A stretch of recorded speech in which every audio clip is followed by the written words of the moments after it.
Good morning everyone, NS Bengali ব্লগে তোমাদের অনেক অনেক স্বাগত আর অনেক অনেক ভালোবাসা দিয়ে আজকের ভিডিওটা শুরু করছি। তো সকালবেলা উঠেই ওদিকে সব কাজ সেরে নিয়ে তারপরে চলে এসেছি। এখন একটু কিছু হালকা টিফিন করব। তো গ্যাসের ট্যাবলেট খাওয়া হয়ে গেছে আর কি। সকালে ওই একটা ট্যাবলেটই খাই, খেয়ে নিয়ে তারপরে 10-15 মিনিট পরে কিছু খেয়ে নিই। আর তোমাদের দাদাভাই গেছে ওখানে ফ্রেশ হতে আর কি, কলপাড়ে গেছে। আর ও আসলে ও একটু খেতে পারবে, তো একটু বেশি করেই বানিয়ে নেবো। কী বানাবো বলো তো? এটা ও তোমার দাদাভাইয়ের কাছ থেকে আর কি শেখা। তোমার দাদাভাই একদিন কেউ করে খাইছে, কিন্তু আমার ওটা বলো তো কি খুবই ভালো লেগে গেছে। তারপর থেকে আমি নিজেই এখন বানিয়ে খাই। সেটা হলো, আগে তো এমনি মুড়ি জল খেতাম, মুড়ি জল খেতে আমার ভালোই লাগে না, মুড়ি জিনিসটাই আমি পছন্দ করি না। কিন্তু বিশ্বাস করো তোমার দাদাভাই মুড়িটাকে এত সুন্দর টেস্ট করে ফেলেছে, এরকমভাবে এত সুন্দর খেতে লাগে সেটা আর বলার মতন না। এখন আর মুড়ি খেতে এরকমভাবে কোনো অসুবিধা হয় না। সেটা হলো, দেখো মুড়ি নিয়েছি, জল, চিনি আর হলো এর মধ্যে দেবো হলো বিস্কুট। তো সব বিস্কুট ভালো লাগে না, টপ বিস্কুটটাই এর সাথে একটু বেশি মানায়। তো বিস্কুট দিয়ে দিলে টেস্ট একটা মানে আলাদাই হয়ে যায়। তো খুবই ভালো লাগে খেতে। তাই তোমার দাদাভাই বলছে এরমভাবে খেতে ভালো লাগে, তাহলে খাবা। কারণ বলো তো কি, আমার তো গ্যাসের একটু বেশি প্রবলেম, তো মুড়িটা খেলে একটু বেশি উপকার দেবে। ওই জন্য বলো, তুমি যেভাবে খেতে পারবে সেভাবে খাও, কিন্তু মুড়িটা খাওয়ার চেষ্টা করো, এটাই হচ্ছে কথা। তো চিনি নিয়ে নিলাম, চিনিটা সামান্য পরিমাণ নিলাম। কালকেই তো সপ্তাহ বাজার নিয়ে আসবে, কারণ চিনিটাও সবই বাড়ন্ত হয়ে গেছে, চিনি বলে না, সব কিছুই বাড়ন্ত হয়ে গেছে। তো এই কারণের জন্য সবজি বাজার মনে হয় আজকেই মনে করবে বাবা।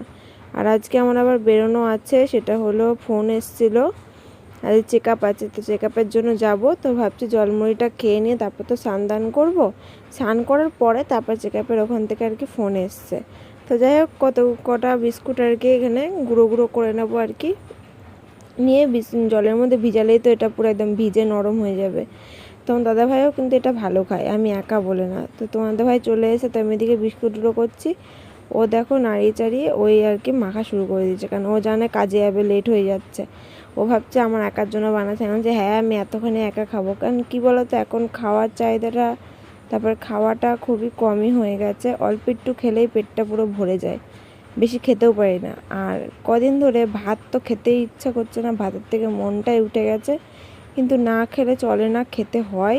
তো ওই কারণেই অল্প করে নিয়ে খাওয়ার চেষ্টা করি ভাত। তো যাই হোক, আজকে চেক আপে গেলে বুঝতে পারবো। আর দুদিন ধরে প্রচণ্ড শরীর খারাপ লাগছে, মাথা ঠাথা ঘোরাচ্ছে, কী জানি সুগার প্রেশার কেমন আছে না আছে সবই নিয়ে চিন্তা হচ্ছিলো। সত্যি চিন্তাটা মানে সত্যি ওখানে গিয়ে জানতে পারলাম যে কী হয়েছে, সবই তোমাদের জানাবো অবশ্যই। তো এখানে দেখো আমরা দুজন মিলে খেয়ে নিলাম, ও একটুখানি খেলো এই বাটিতেই, ওকে দিয়ে দিলাম প্রথমে, ও খেয়ে নিয়ে তারপর আমার জন্য রেখে দিয়ে ও চলে গেল কাজে। তারপরে আমি বসে পড়লাম খেতে আর কি।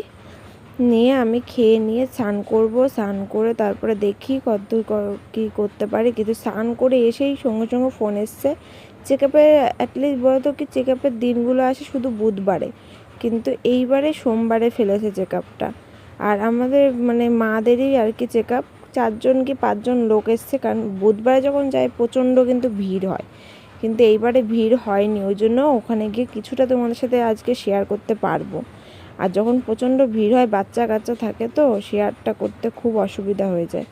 তো স্নান করে চলে এসেছি, চুল পুরো এখন ভেজা, চুলটা না শুকালে চুলটা বাঁধতেও পারবো না। আর এদিকে বসিয়ে দিয়েছে মা, স্নান করে এসে ভাত বসিয়ে দিয়েছে। আর এবার আমি রেডি হয়ে নেব, কারণ 10টা নাগাদই আর কি যেতে হবে। আর দেখো ছোটো কৃষ্ণদা এসছে, এঁচোড় দিয়ে গেছে। ছোটো কৃষ্ণদা বাড়ির নিজেদের গাছের আর কি এঁচোড়। তো এঁচোড় খেতে কিন্তু খুবই ভালো লাগে। তো দেখো গাছ থেকে পুরো টাটকা টাটকা এঁচোড় দিয়ে গেল। তো যাই হোক, আর মা একটা গাছের থেকে লেবু ছিঁড়ে কি ছোটো কৃষ্ণদাকে দিল, কারণ ছোটো কৃষ্ণদা এই গন্ধরাজ লেবু আমাদের গাছের খুবই ভালোবাসে। আর এদিকে আমি রেডি হয়ে গেছি, তোমার দাদাভাই রেডি হয়ে গেছে, আর বাবা দেখলাম বাজার নিয়ে এসছে, কচু শাক নিয়ে এসছে, মাছ নিয়ে এসছে। চলো বাড়ি এসে দেখাবো, কারণ এখন দেরি হয়ে গেছে, এখন দেখানো যাবে না, লেট হয়ে যাচ্ছে এমনি। এখন বেরিয়ে পড়বো।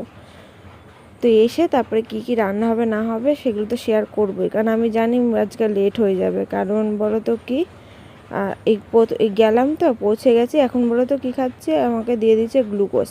এই গ্লুকোজটা এখন খেয়ে নিয়ে 2 ঘন্টা পর তারপরে চেক আপ। তো 2 ঘন্টা পরে চেক আপ, তো দাদাভাই আমাকে থুয়েই চলে গেছিলো কাজে। আর এখানে আরও অনেকজন ছিল, তো সবাই মিলে একসাথে গল্প করতে করতে টাইমটা কেটে গেল। তো এত ঘন্টা ধরে এই দেখো চারিপাশটা একটুখানি তোমাদের দেখানো শেয়ার করলাম একটু চারিপাশটা। তো পাখার তলায় বসে পড়েছি, এত শরীর খারাপ, এসে 2বার বমি করেছি, তারপরে আমি গ্লুকোজটা খেয়ে এখন বসে রয়েছি, শরীরটা ঠান্ডা করছি। কারণ বলো তো কি, এখন গ্লুকোজ খেয়ে নিয়েছি, এখন যদি বমিটা হয়ে যায় তাহলে আমার আজকে চেক আপ হবে না। তো যাই হোক 2 ঘন্টা ধরে এখানে কাটিয়ে নিয়ে তারপরে চেক আপ হলো, তারপরে চলে এসেছি দেখো সোজা বাড়ি। তো বাড়ি এসে চেঞ্জ করে নিয়ে বসে রয়েছি। তো দেখলাম বাবা আসলো, শরীরটা একদমই আমার ভালো লাগছে না। সকালে খেয়েছি কটা ভাত খেয়ে গেছি বলো তো কি, কালকের ভাত আর একটু ডাল ছিল। আর সকালে তো রান্না হয় আমাদের বাড়িতে একটু দেরি করে, তোমরা তো জানোই। তো ভাত তখন বসিয়েছিল, তো কালকের ভাত ডাল ছিল, ওইটাই আমি চটকে যেমন তেমন করে খেয়ে চলে গেছি, কারণ খালি পেটে আসতে বারণ করেছিল। তো ওই জন্য কটা ভাত খেয়ে তারপরে গেছি। খেয়েও বা গিয়ে কী হলো, 2বার তো বমি করে সবই তো ঢেলে শেষ, পেটটা পুরো ফাঁকাই করে ফেলেছিলাম, তারপর তো গ্লুকোজ খেলাম। তো যাই হোক এখানে দেখো বাবা নিয়ে এসছে আর কি থামস আপ, স্প্রাইট নিয়ে এসছে আর কি। 7 আপটা কিন্তু ভালো লাগে না আমাকে, তো স্প্রাইটটাই ভালো লাগে। তো বাবাকে দিয়ে দিলাম, আর আমিও 1 গ্লাসে নিয়ে নিলাম। আর তোমার দাদাভাই চলে গেছে সানে, ওর সানে গেছে, তারপরে বাবা এটা নিয়ে এসছে আর কি। আর মার জন্য নিয়ে এসছে আর কি ফুটি, তো সেই ছোটো ছোটো সেই কাগজের একটা ফুটির প্যাকেটগুলো হয় না, ওরকম ফুটির প্যাকেট নিয়ে এসছে। কারণ মা হলো স্প্রাইট থামস আপ এসব কিন্তু কিচ্ছু খেতে পারে না, খায় না আর কি, ভালো লাগে না মার কাছে ফুটিটাই ভালো লাগে।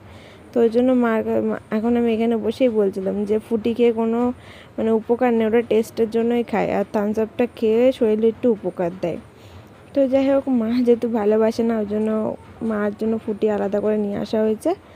আর এখন থামস আপটা খেলাম। এই গরমকালের মধ্যে এসব ঠান্ডা ঠান্ডা জিনিস খেতে কিন্তু দারুণ লাগে।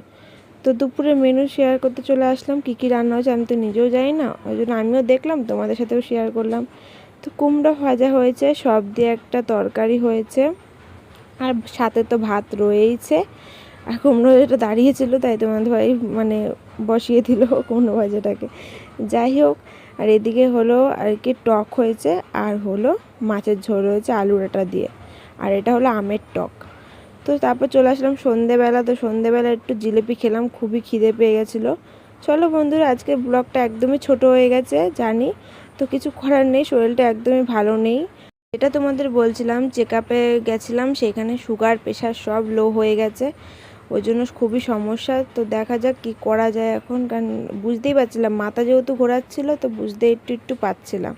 চলো বন্ধুরা, আজকের মতন ভিডিওটা এই পর্যন্তই। তোমাদের যদি ভিডিওটা ভালো লেগে থাকে অবশ্যই চ্যানেলটাকে সাবস্ক্রাইব করে দিয়ে পাশে থেকো। নেক্সট দিন চলে আসবো নতুন ব্লগ নিয়ে। তো আজকের মতন টাটা।